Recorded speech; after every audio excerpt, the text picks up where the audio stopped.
Well, do you hate inflation as much or more than unemployment? Today we're going to take a look. Stay tuned for Prudent Money.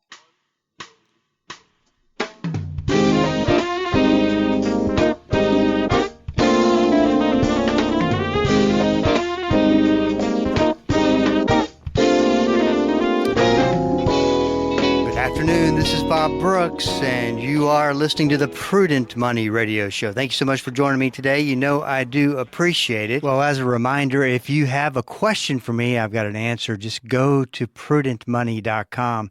Send a question in through the link at the top of the page, and I'll get that answer for you. If you have a little bit more of a complicated situation that just a couple of emails won't handle, go ahead and feel free to go to my calendar, claim a spot, and we'll get a phone call on the books, and from there we can get your question answered. So there's a lot of ways to get information, all at prudentmoney.com. Well, today we're going to be discussing getting your mind and expectations wrapped around inflation. Plus, if we have time, a fresh take on Social Security. But first, have you taken the risk survey? Risk could be the most important part of the equation, and how you manage it could determine if you reach your goals. This is why I created the risk survey. Now, this is something that is so easy to go to the prudentmoney.com, go to the top of the page, you'll see it on the toolbar, just click through. Might take you 5 minutes to fill out. Will give us a lot of information so we can send back to you a personal risk analysis where there's 4 levels of risk, and we'll tell you which one on that we think that you are. From there, you have a kind of a context for making decisions. So that's all at the website, resources for you at www.prudentmoney.com.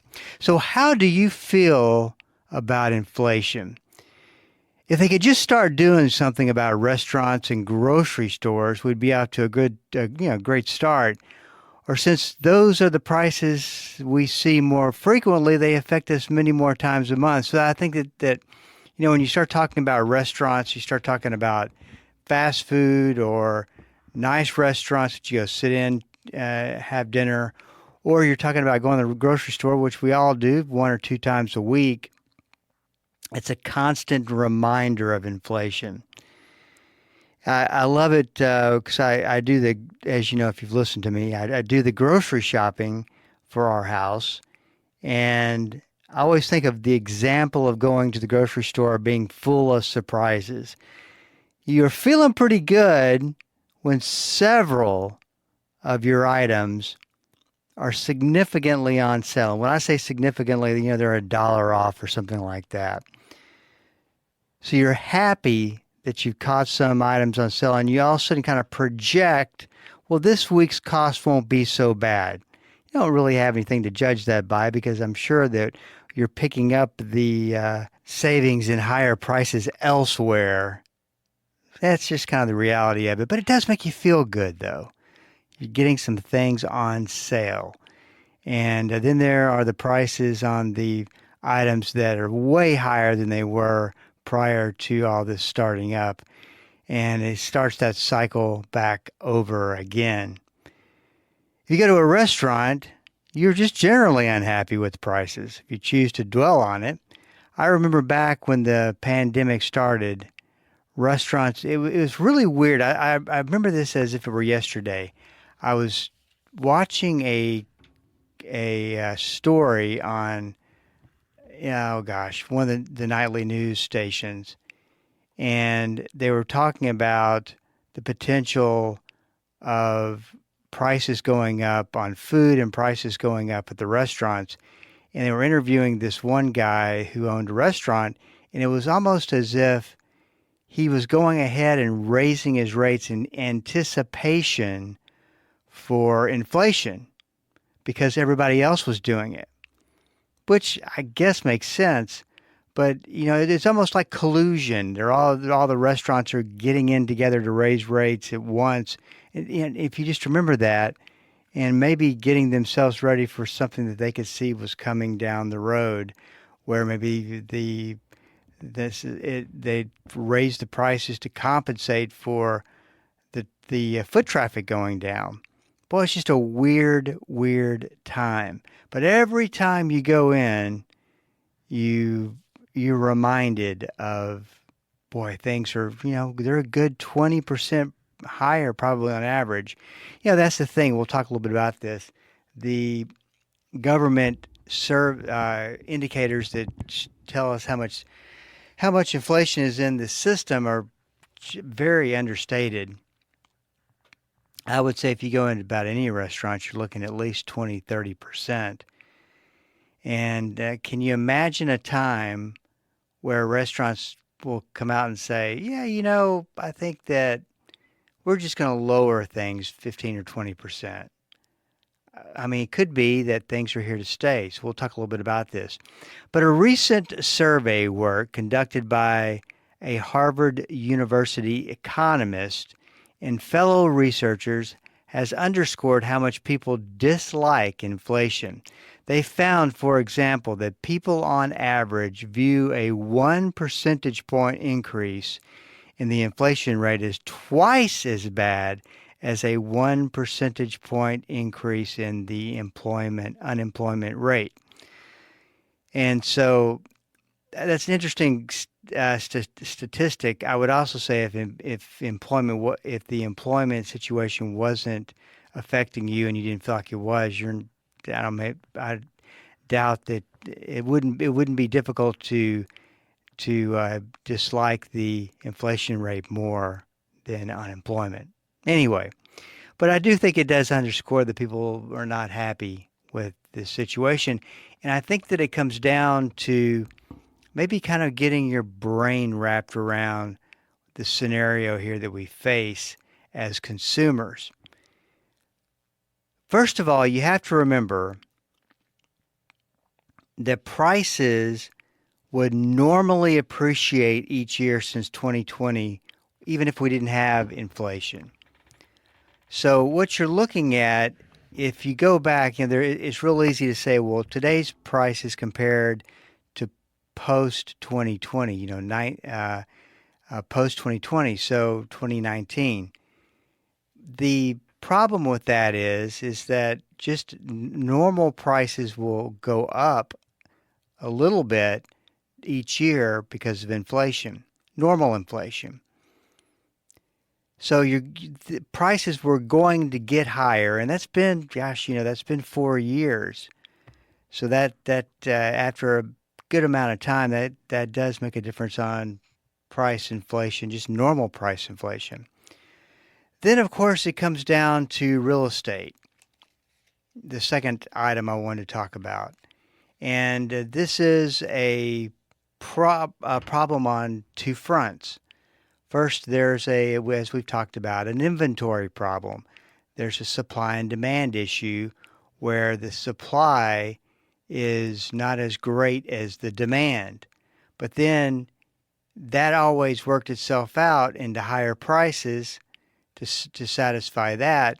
And real estate investors and consumers didn't seem to mind the higher prices because the interest rates were so incredibly low, so very low.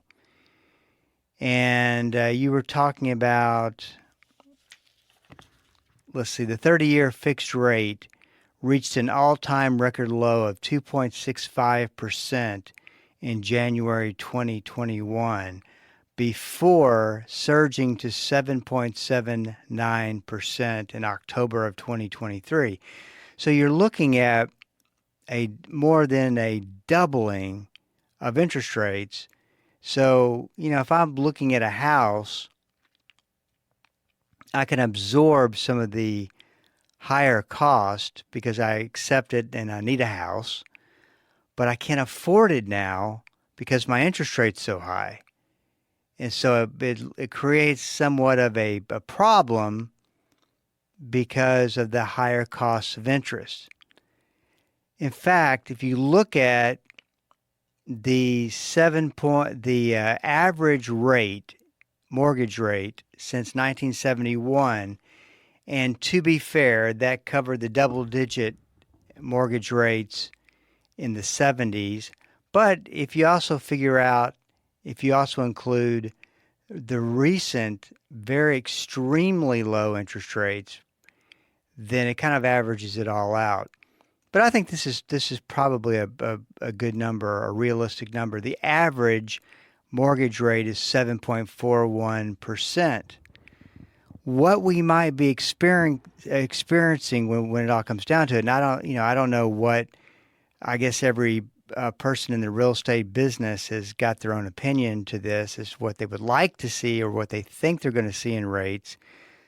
I just don't think you're going to see rates go down to where they were unless there's a dramatic situation with the economy going into a very, very deep recession. In that case, it's who knows what it's going to look like, but they will definitely have to get aggressive lowering rates, and so which would prompt an aggressive move in the mortgage rates. But any kind of normal move of cutting rates might set off interest rates on the downside for mortgages initially, but I think what you'll see is a situation where mortgage rates will normalize at these higher rates. I know that's just an opinion. I could be completely wrong, but I think their rates come back to what is the average normal rate, which is 7.41%. I would probably call it between 7 on the low end and 8 on the high end. But it does make a difference when you're trying to finance property. Hey, this is Bob Brooks. You are listening to the Prudent Money Radio Show. Listen, we are up against a break. Stick around. I'll be right back.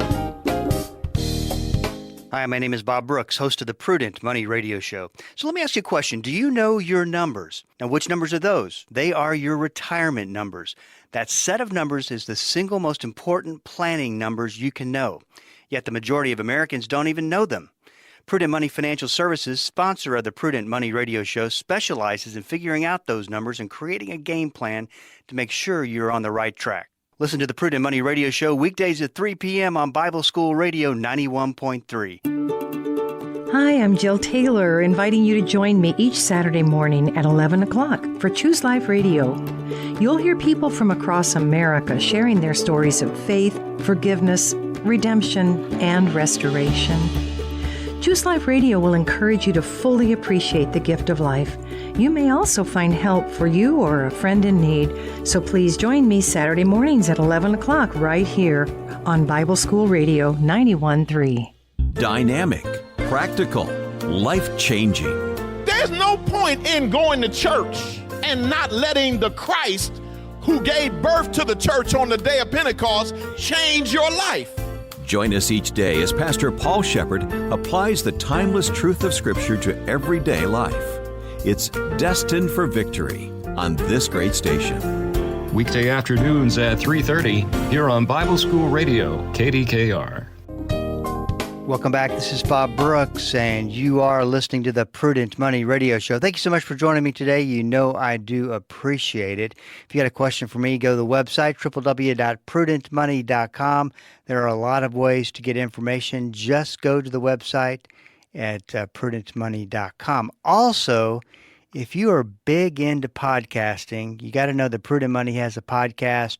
We do take the program each day, put it into podcast form, put it out on all the major platforms, wherever you like to consume content. You can go to your favorite platform on your own time and listen to the daily program of Prudent Money. We also post Tony Joe's Car Corner edition on Friday that we do. And so that's also will be put out there every Friday, and you can go listen to that, and some great information about automobiles and problems that we have with it. We do that program. In fact, my predecessor, Don Spear, started that tradition of that program on Fridays, and Tony Joe and I have been doing it now for 22, 23 years.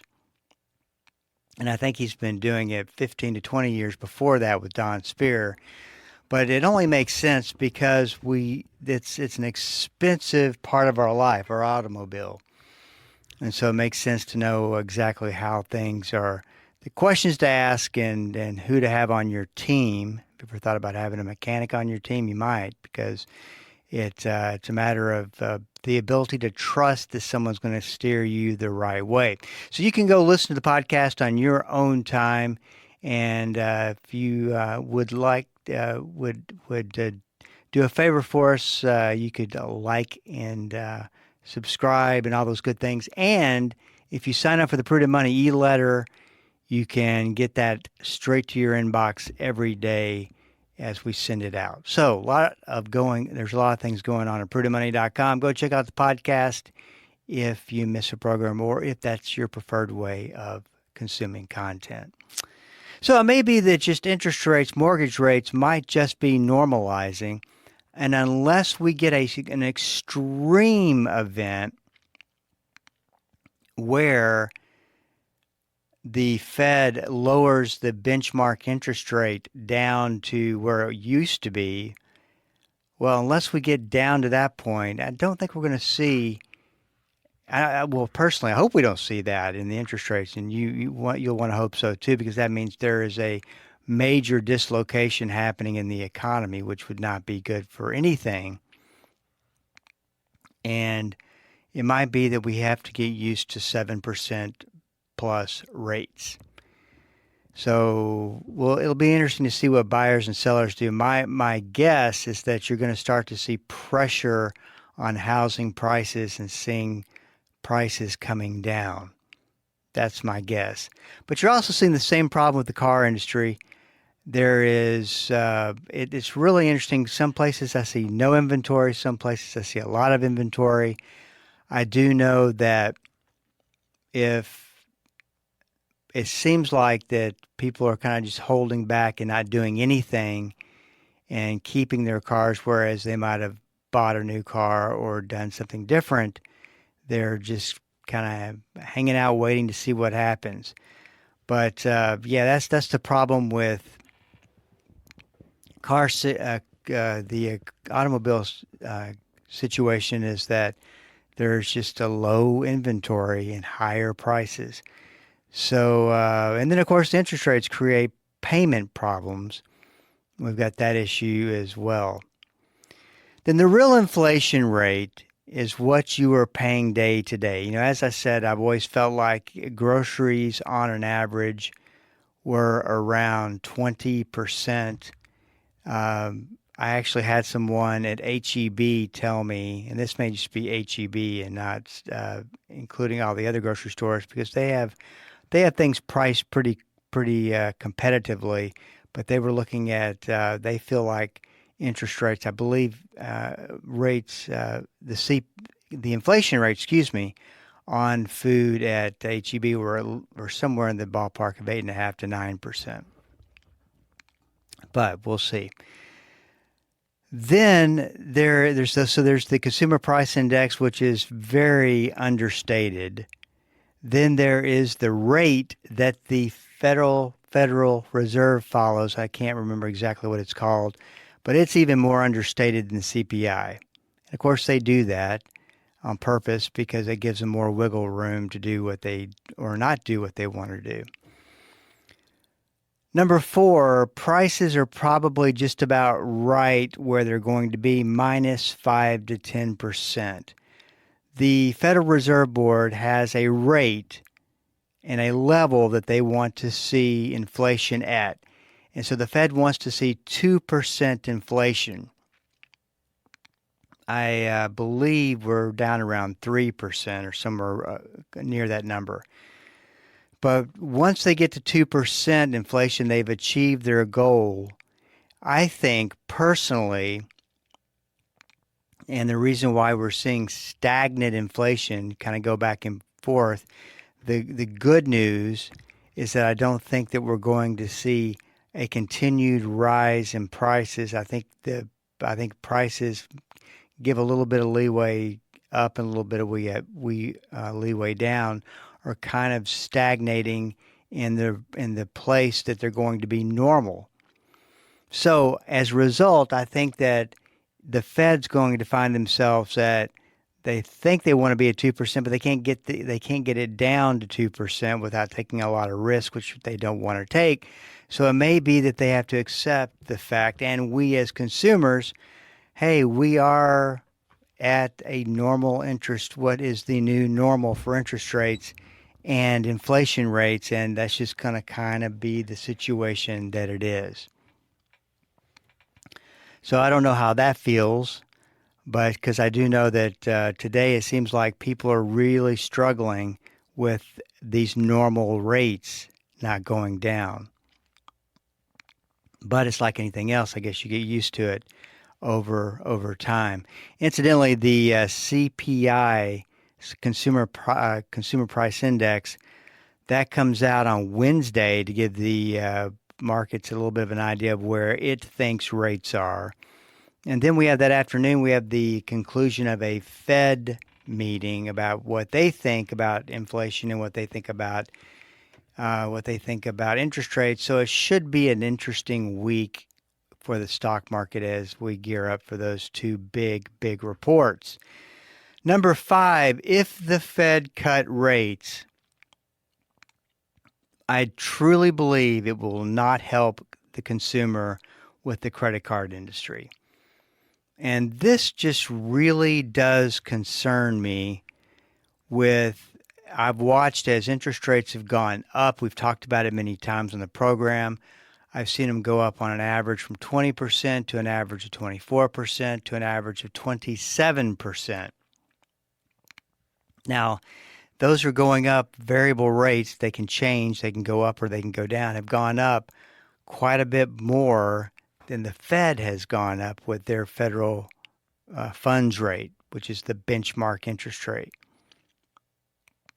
So I still wonder what's going to happen to consumers who are holding on to 27% on average interest rate debt. And I've been hearing 30 to 35% on some cards.